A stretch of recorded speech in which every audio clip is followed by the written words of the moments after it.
Good afternoon mga kasabi.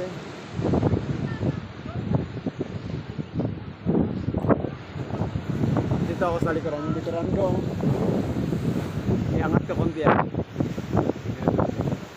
Taas yan. Yan. Taas yan. Taas yan mga kasabi. Tapos sa gilid.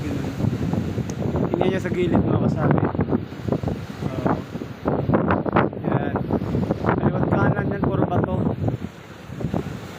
Bato yan mga kasabi.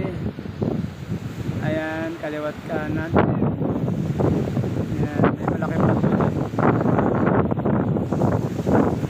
Pero yung likod nito mga kasabi, yung harap nito, kaya napakalakas ng hangin. Dagat yan. Ayan. Yan, pagmasdan nyo mga kasabi, naganda ng dagat.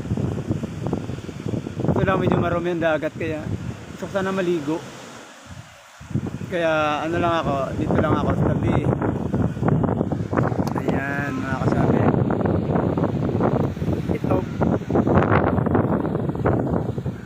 Ito na ano to na bumabagsak to sa kakangkas na. Oh Diyos ko, baka mahampasan tayo rito. Kaya buyan. Ano pag may bagyo mga kasabi, nalakas ang impact ng dagat dito. Kaya unti-unti yan. Tulad ng bato na to, yan, nalaglag yan mula dun sa taas. Taas yan.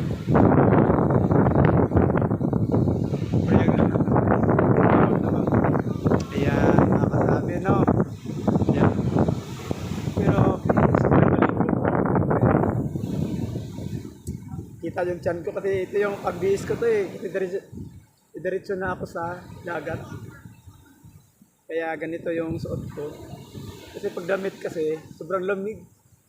Dikit na dikit, kaya ito yung sinuot ko. Yan, makasabi na. Please like and comment, share lang kayo mga kasabi. Please follow my Auntie Camillo Lamusti po. Please. Yan. Hanggang sa muli. Bye-bye.